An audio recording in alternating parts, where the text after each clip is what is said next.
Hello everyone, welcome back to our channel Amnify. आज हम discuss करेंगे अपना एंशियंट हिस्ट्री का सिलेबस।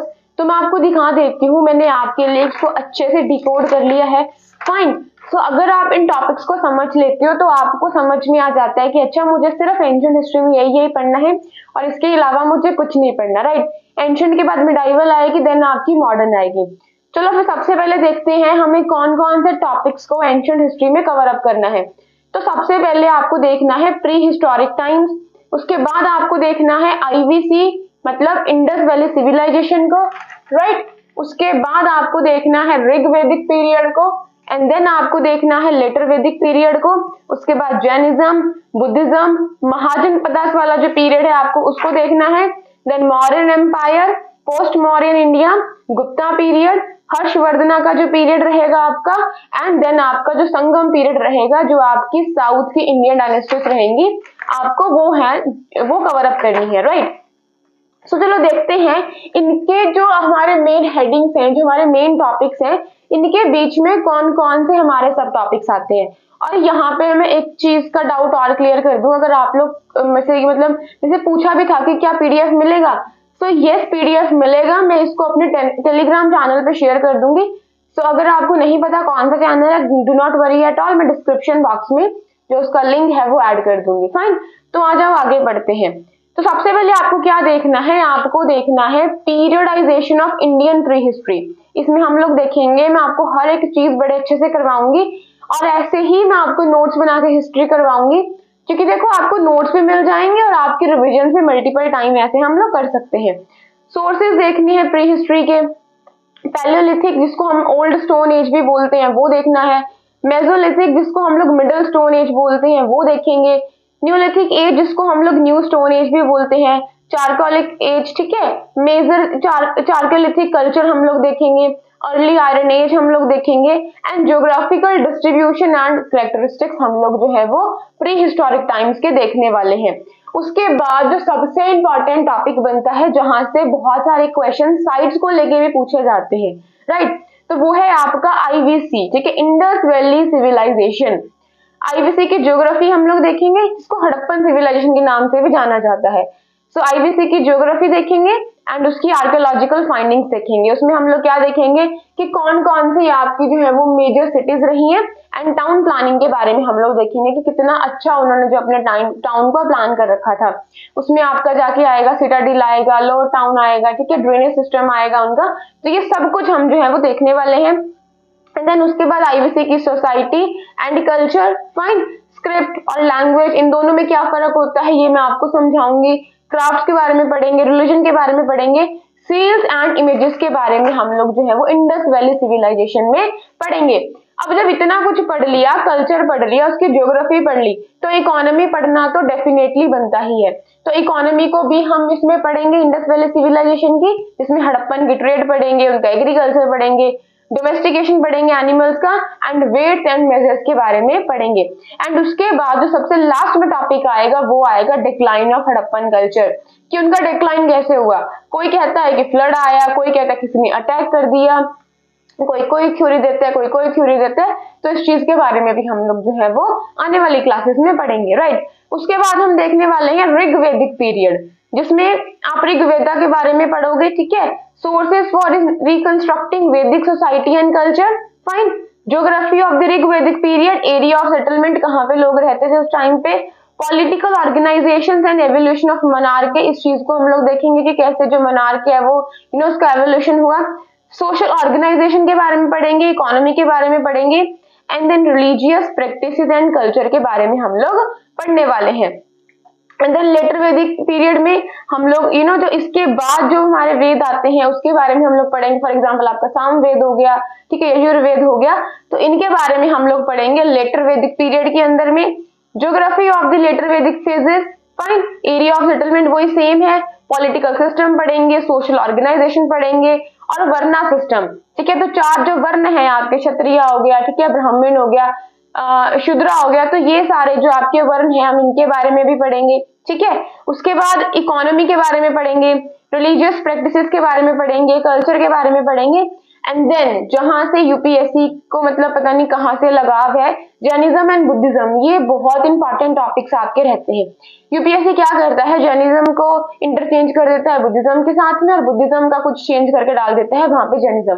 तो अगर आपको पहले ही पता होगा कि नहीं ये जैनिज्म की चीजें हैं, ये जैनिज्म की साइट्स हैं, जैनिज्म के जो टेक्स्ट हैं, तो आप बड़े आराम से अपना जो आंसर है वो वहां पे दे पाते हो, स्टेटमेंट को करेक्ट या फिर रॉन्ग मार्क कर पाते हो।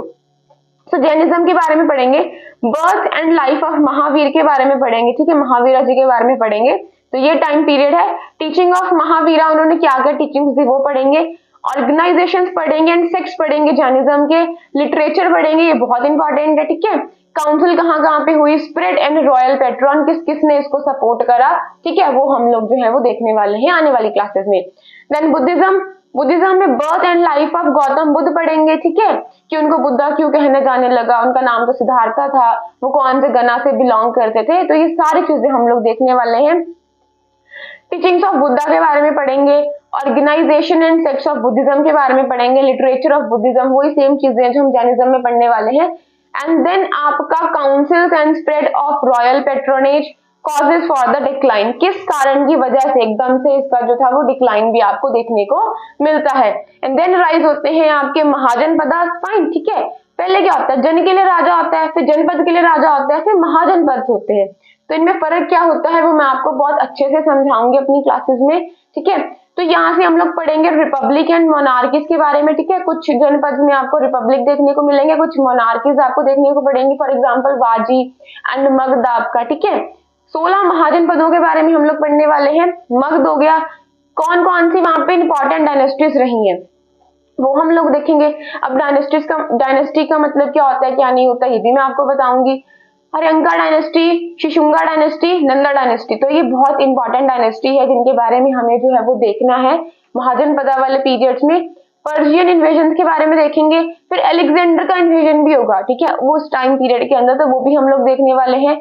Society and rise of urban centres के बारे में देखेंगे, इकोनॉमी के बारे में देखेंगे। एंड देन इनका जो सिस्टम था ऑफ एडमिनिस्ट्रेशन, इस चीज को भी हम क्या करने वाले हैं, देखने वाले हैं।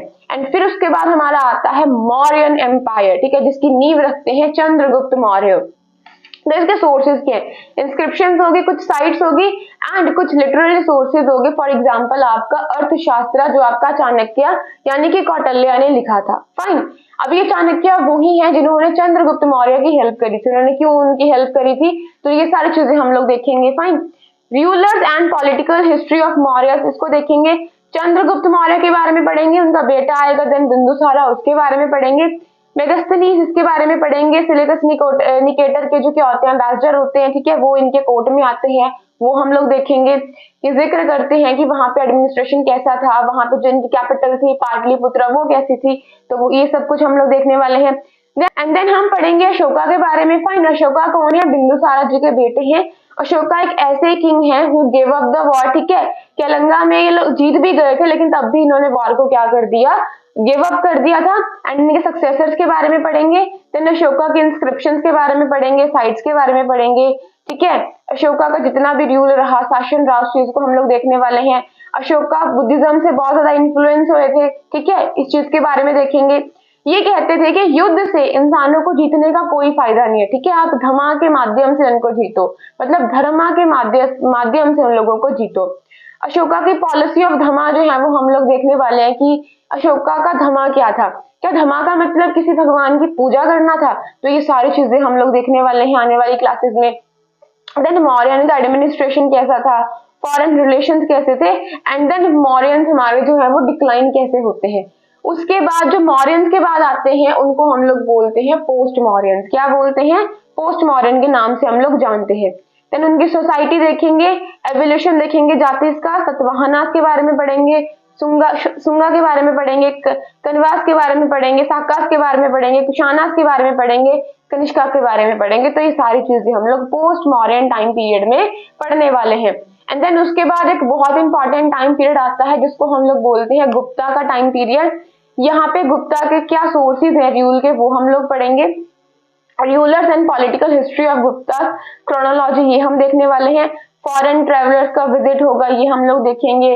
गुप्ता का एडमिनिस्ट्रेशन, इनके इंपॉर्टेंट डायनेस्टीज, इनकी society, religion, culture, urban centre जो गुप्ता पीरियड में थे, economy, science and technology, literature, later Gupta के बारे में पढ़ेंगे एंड कुछ और भी इंपॉर्टेंट डायनेस्टीज हमें आगे देखने को मिलेंगी। उसके बाद हर्षवर्धना जी का पीरियड हम लोग देखने वाले हैं।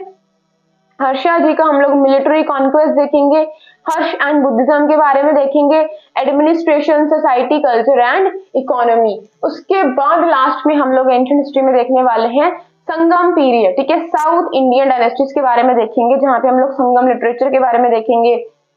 साउथ इंडियन में जो डायनेस्टीज राज कर रही थी, फॉर एग्जांपल चोला, चेरा, पांड्या, इनके बारे में हम लोग देखने वाले हैं।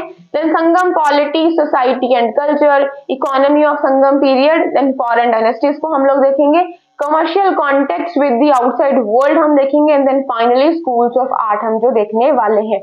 तो अगर आप चाहते हो कि जल्दी से वीडियोस आए, then please do let me know in the comment section, क्या ये तरीका आपको बेहतर लगा बोर्ड से। तो guys thanks for tuning in. So मिलूंगी मैं अब आपको नई वीडियो के साथ में। बाय।